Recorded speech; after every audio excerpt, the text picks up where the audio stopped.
how was not the Denver, but not the Chosen part, but how was the Fast Wheels part?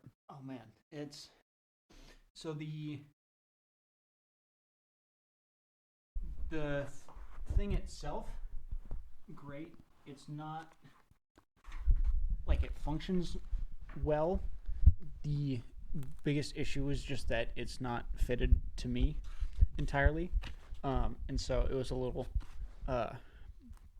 like the handlebars were like super far forward, and I ended up getting in like this awful C position with my arms outstretched. And I'm hard like, on your back. yeah. And so I was riding around a little bit with it, and it was fine. It was really just the biggest issue is just it wasn't fitted to me, and so it was like the And that's a fixable. yeah, exactly. And so once it's fitted to me, it's gonna be great. But that day was not exactly As productive as you'd hoped because of that? yeah. And let's see. Yeah, the biggest issue was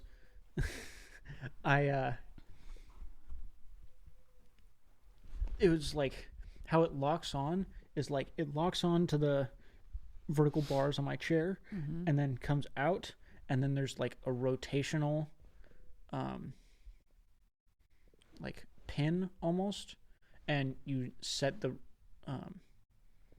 that pin at the right angle. But if you brake or gas it too hard, if it's not tight enough, then the whole thing wrenches forward or wrenches back. And so I was going down this hill at like maybe like 7 or 8 miles an hour. And then I like braked. It was fine for a few seconds, and then it like gripped it too hard or something like that, and then the whole thing just wrenched forward, and it like normally the whole Did it launch apparatus is like maybe at like a 15-degree angle, something like that, but then after it locked and wrenched forward, it was like pretty much vertical, if not like a little bit forward. And so I was like, that's not exactly the most functional thing in the world. So I had to like wrench it back into position, and at this point I'm just loosening the nut on it. And then I was like, okay, maybe that was just a fluke. And then like a few minutes later I'm going down a different hill and it happens again, and so I was like, all right, we're gonna head back and get this thing adjusted somehow. Yeah. And after that it was fine, but I also didn't push it as hard as I did like at that time, because I didn't know that could happen. And so I was just like, I'm just gonna take it a little slower. I don't want to launch myself out of the chair.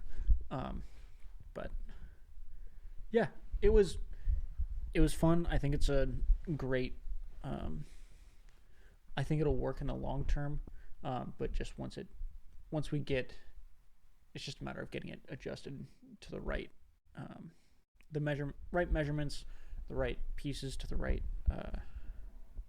like right parts on the right settings and all that. So it's a green light. You just have to basically learn it and get used to it and make adjustments. Not necessarily. It's a green light. It's a matter of getting the right measurements and having the Fitted right for you. parts. Yeah. Okay. Exactly. Yeah. And so I'm not worried about it. I'm 99% confident that I can do the whole thing myself, which is most of the reason why we're getting it. It's so easy. It's literally you roll up next to it, clamp, turn it on, put your brakes on, roll it back, and you're gone. That's great. Yeah. It's so nice. That's great. And does that help make Westmont more plausible? Yes. Yeah. The funniest part is the current make and model that is out right now. It doesn't have a parking brake. Oh no. Yeah. It's you like take it off, park it, and then it could very well just start rolling down the hill. Oh no. And you're like, those are my wheels. Yeah. That's definitely not the most functional piece about it, but but yeah, the next make and model should be great. But yeah, but yeah, it was Awesome. fun. Yeah. Yeah. That's really cool. I'm excited for you. Yeah, It's me too. freedom. It's just more freedom. Yes. Yeah. My goodness. So nice. It's like, oh, The ability challenges alone are an adjustment, but I think the inhibited nature and lack of freedom of the injury itself, I think would probably be the hardest mentally. Like, I could do that, but I can't do that. Like, once upon a time, I could do that, but now I can't, and that really that sucks. So the freedom of just being able to go challenging yourself up a hill, that's no longer an issue now. I can just do that. Or down a hill. I can just do that now. Yeah, the biggest issue is the down a hill because I've got the without I've got a brake. the smart drive. Yeah, Yeah, that's gnarly. Yeah, definitely not the safest thing in the world. Like there's this hill at Hume that I would go down pretty much, I think every day, if not twice a day, just to get to meals and that sort of thing. Yeah. And it was like arguably really sketchy, and so I'd be like careening down this thing, and it got in this thing. Yeah, in this thing, but my gloves would slowly become more and more slick. And so throughout the week, I'd get going faster and faster and faster. And it got to the point where I would like, and of course I'm like super asymmetrical. And so it's harder to brake on one side than the other. And so one side gets like tired fast. What's crazy is one side of my body gets tired faster, but that side is stronger. I think we've talked about this a little bit. Yeah, we have talked about this a little bit before. And the anomaly of that is that you're just exerting more energy, and that's why it fatigues faster? Yeah. So I think the best analogy is like a V8 engine versus like a V12. Four-cylinder. Oh, okay. And so the V8, you have less power, but it takes less gas to go the same distance. Of course, more power, more gas. Yeah, exactly. Okay, all right, that makes sense. Yeah, that's a great analogy. But in those like slow, like when you need to crank it into a lower gear and crank up a hill, that's the muscle that you need. Yeah, and you use way more fuel. Yeah. You use way more fuel, but you actually get up the hill. Yeah, which is nice. That's true. Yeah, that's as true. Opposed to just burning out halfway. Yeah. And so, but then the issue is, you can mitigate it with nutrition and how much you're eating, your diet and all that. But then you can also train it just based on endurance training as opposed to just strength training. And strength training is a huge piece of it, and that's definitely the training the weaker side, but at the same time need the endurance. Yeah, it's just an ordeal, no matter how you look at it. Yeah, it's a ton of work. And also, when thinking about all the different things that I used to be able to do and now can't do, and now I'm having to make all these different hacks, adjustments. Yeah. There's so many things like even in the gym that I'm like, okay, I need to work out this muscle. How the heck am I supposed to do that? Yeah. And do you have guidance in that area? Yeah, not really. No. Kind of on your own. You're figuring it out. I'm definitely these days you out. could grab a YouTube video. Yeah, YouTube's great. I've also gone to quite a few different rehab facilities and that sort of thing. In this area? Not necessarily in this. Well, Utah. Utah was the main one, but then I've also gone to a few different like physical therapy places, so they've had some suggestions on what specific like muscle groups to work out, like more heavily versus less heavily, and then some possible workout regimens that I can do there. And then there's also the functional medicine place that's been awesome, and so they've had some ideas. Where's that's that functional medicine place? That's a Dr. Marquis's office. Oh yeah. Yeah. He's awesome. I've heard only. I never met him, don't know him, but literally have at least half a dozen clients who see him who swear by his methods. Yeah. So, my mom being one of them. Yeah. No, I can neither confirm nor deny that, but yes. Based on you can't confirm nor deny it. I can confirm and definitely not deny. That's the case. Yes. It's so funny. Like our relationship is so funny. Of like you and your mama. No, like us? Me and you. Oh yeah. Oh yeah. It's so funny because like you're. I love telling people you're my not therapist. Yeah. Yeah, I mean, I'm not even your coach. I think more than anything else, I'm in a mentoring position, and it's interesting because that only makes sense to me in the space of your desire to learn and know more about psychology with respect to career path. But I also think of like the best teacher-student relationships are one where both parties are insatiably curious. 100%. Yeah. And always, is that what spasming looks like? Yeah. Oh, it's annoying. I'm sorry. No, it's all good. For those listening, my leg just shook. Yeah. She's like, the people listening are like, what are you talking happening? About? Yeah. Just like, and I even going back to when I was a super green teacher, like back in the day, like gosh, 2003, 4, and 5, where my favorite moments were when I was just learning so much from the students that I was supposedly teaching. Yeah. So I mean, I say supposedly because who knows if they learned anything, but just. Fair enough. But yeah, that's when I think, and I have a handful of those types of clients right now where it really is just it's a mutual learning experience, and I think the only thing I'm really bringing to the table is my ability to ask questions. That's huge though. Learning how to ask critical questions. Skill set. Oh my gosh. That's my skill set. And I'm a good question asker. I am insatiably curious, which is why I think I'm a good question asker. and then I do have enough like education in my pocket to put things that wouldn't ordinarily seem like they should go together. That's 100% me as well. Yeah.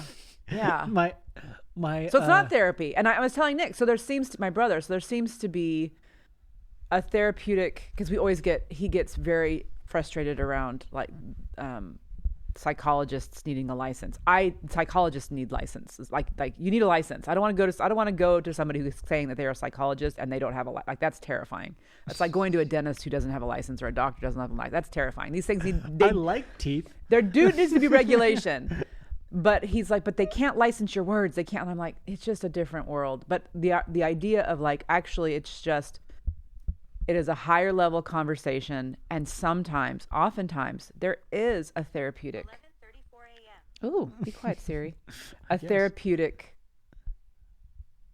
Something therapeutic manifests from digging deeper, getting stuff off your chest, talking about stuff you don't feel like being in a room where you feel very confident in that conversation, that relationship of, like, you can call it a fact, of the fact that you are not going to be judged by the other human in the room.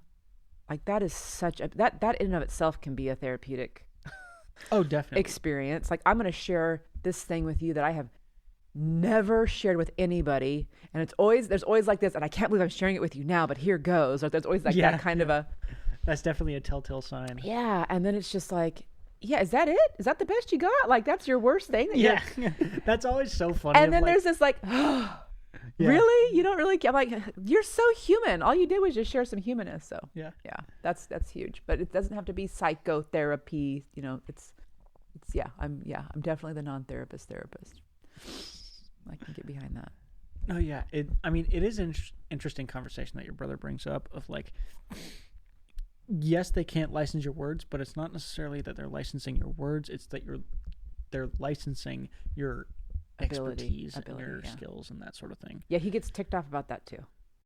Because he's like, you're bringing you into the, like, he's like, what, he keeps wanting me to define psychotherapy, and I can't. And there's even a book I read called There's No Such Thing as Psychotherapy. And I think, like, and I think that's what's really, I think someone is smart enough to understand that's why clergy don't need to necessarily be licensed. And that's why it's like. Well, but you do have to be licensed to marry someone. For legal purpose, for like property purposes. Right? I mean, maybe it's beyond that. I don't know. Everything I'm offering, for those of you who are listening, everything I'm offering is opinion.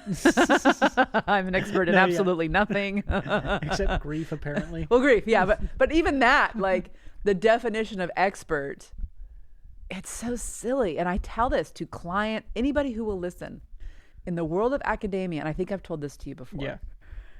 In the world of academia, you are considered an expert when you have added to the research literature. That's it. So it's not even like 20 years in the field. It's like you wrote a paper, you did some research, and like, let's talk about the quality of the research. Like how is that being judged? Anyway, it's just it feels so subjective and loose to me to even say that I'm an expert in grief. I think what makes somebody an expert in grief, like my definition of that would be like, you've been through it and you're still okay.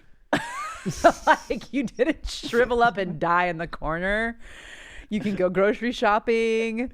You can brush your teeth in the morning. Like, you can have decent conversation. Like, there's just so many things. I think it would be fun to actually nail down a definition or a qualification of like what an expert in grief is, because there's people who call themselves experts who have had 20 years in the quote unquote grief field. I would lean more towards that being an expert than me 10 years ago, having added to the literature.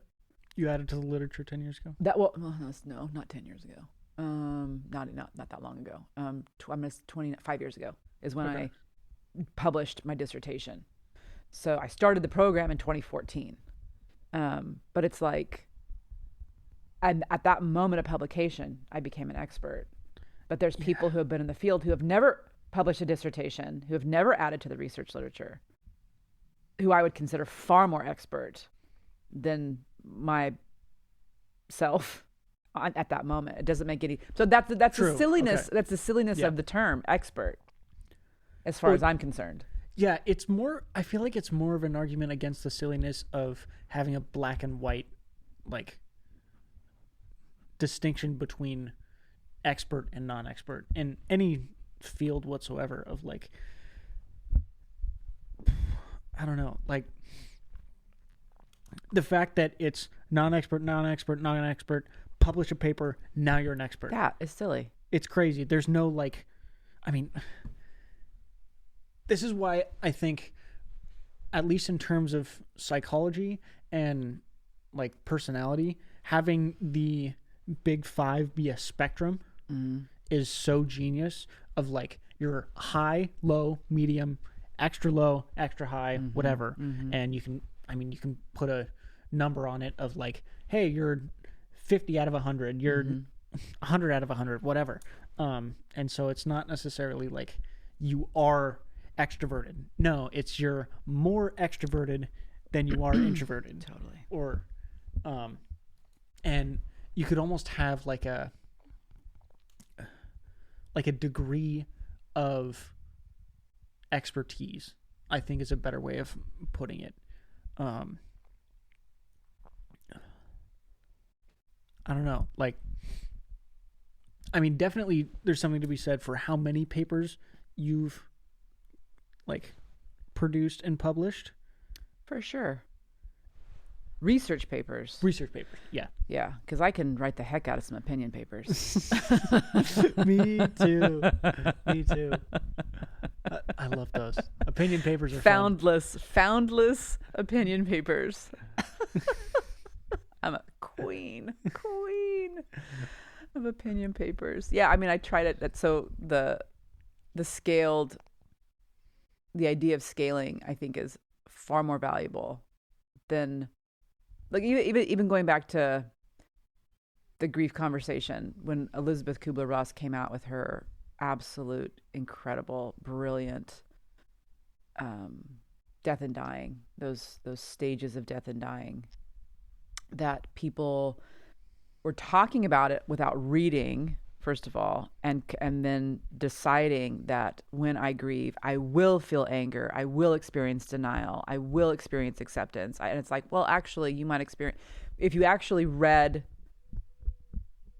what she wrote, it was far more to do with, these are things that individuals experience. These are common feelings and realities that individuals go through as they face their own death. This is the lady who created, I forget I'm talking to a Z. Yes, she was one of the first people who came out with, I mean, tens of thousands of hours of spending time with people who were dying, and he eventually died. Yeah. And was all able of us eventually was able to qualify. There are certain emotional themes that manifest in this end of life experience, being denial, acceptance, bargaining, anger. There's one more I always forget. And so people, instead of reading the book, were talking about it in pop culture, which is normal and human and whatever. Yeah. But then it kind That's of... how you know you made it, though. Right? Exactly. So then it became, people started to misunderstand that I'm going to hit this first, and then this, and then this, and then this, and then finally I've arrived. You know, I've had the experience because it was translated into a grief and grieving book as well, with a guy named I can't remember his first name. Kessler is his last name. Also a great book. But what's important to recognize is that these are things that we are likely to experience, oftentimes more than once, possibly recycled, and not all of them. Also that. And so to bring this home, the idea of scaling is important, because especially with respect to grief, but also just in general when I teach my students about the DSM, they're very up in arms about the DSM, because, and I get it. It's a medical model publication that helps practitioners and clinicians make sense of what I always like to say, the animal in the room, right? And not the animal being the person, but the animal being the manifested behaviors that we're seeing, the presentation, right? The material in the room. Yeah. And what it does is it helps qualify certain behaviors to categorize a known way of existing in the world, or a lens of lived reality, so that the practitioner or clinician can help that person who's suffering with that lens or lived reality live better, more efficiently, or in a healthier, happier, more thriving capacity. It's not, in my opinion, again, there's going to be a lot of that phrase in this conversation. Oh, yeah. It's not, in my opinion, to pigeonhole or project shame onto or project a specific identity onto a patient or client. It really is meant to help the clinician, and sometimes the client, because sometimes there's tremendous relief. Oh, I was wondering what that issue was, or whatever. But it definitely brings tremendous clarity into the patient's life of like, oh, this is where these sorts of things come from. Yes. And there's some other, like, what would you call, symptoms that are related to this issue that may have arisen in your life that you may not have otherwise realized have come up, or things to notice, or things that might come up, or just some other things that to be noticed. Yes. Yeah. It's the aha. And it's like when you've had this pain in your side and you've gone to half a dozen doctors and none of them can figure out what it is. And then you go to somebody who happens to specialize in whatever that pain is. And they're like, oh, it's obviously this. There's clearly, they're like, oh, I knew it. I knew I wasn't nuts, And so, that relief of clarity. But there is a defendedness against having those diagnoses presented, because I think a lot of times, especially with respect to the students that I work with, they feel like it's othering the client or patient, and that in and of itself is a type of institutional projection that seeks to pluck out individuals in society and separate them from the pack. And I get both arguments, but at the end of the day, with respect to the beauty of I feel like what I got from what you were saying around the Big Five and having that be scaled is that it just really does a far better job of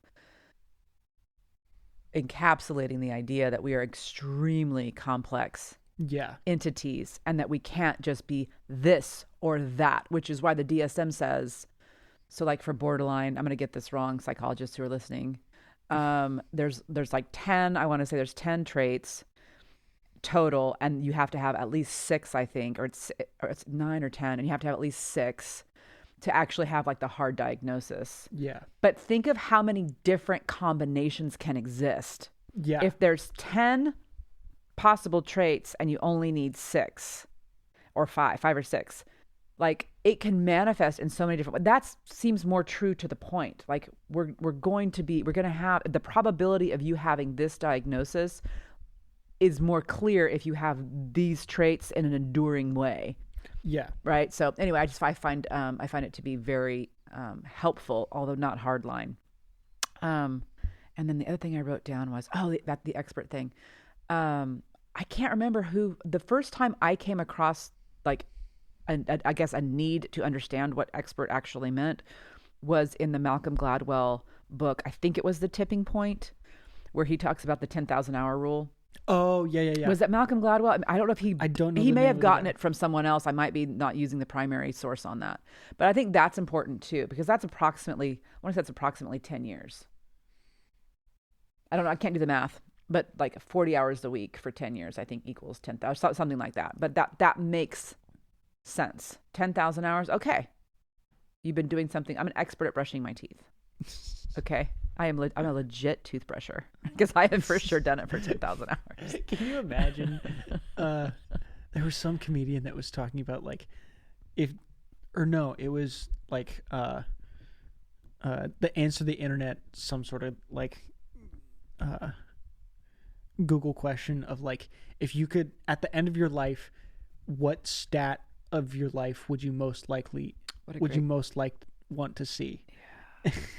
And I'm just imagining like we get to heaven and then like the end of a video game we see our stats of like how many times you brushed your teeth, how many times you washed your hands, how many times you took a shower, You know what's going to be what would be so depressing for me would be how many hours I have sat in front of a screen. Your screen time? That'd be bad. Yeah. I don't want to know my screen time. That is such a depressing. There is something about. I was listening to Andrew Huberman, huge fan. Oh yeah. On sleep because I use podcast. I use his. Well, no. I use. We are not getting paid for this, but I use Abide. It's great. But he was talking about how we used to not be in control of light. Yeah. And because it was in his which sleep is a podcast. Wild thing. Think about that. Yes. So crazy. And we have, of course, screwed it up. Of course we did. Yes. And so I'm just thinking like how much my inability to be self-controlled in the realm of screen time, because there's obligatory screen time. Yeah. There's email responses, which I guess even going back to our pre-podcast conversation around choice. Yeah. I could not use email. But could I not in this day and age? I don't know. Anyway, so email. Is that the mark of the beast? Right. Oh, email? Lord. Can you imagine? That's a COVID conversation. We just slipped into a COVID. Yep. This concludes part 1 of my episode with Sarah Moreland. In the next episode, we will continue our discussion on functional medicine, and then we will dive into the bulk of our conversation surrounding her definition of dating and courting and the difference between the two. And then we'll also dive into everything that comes with that, male and female binary, masculinity, perception of marriage, and so much more. Hope you enjoy.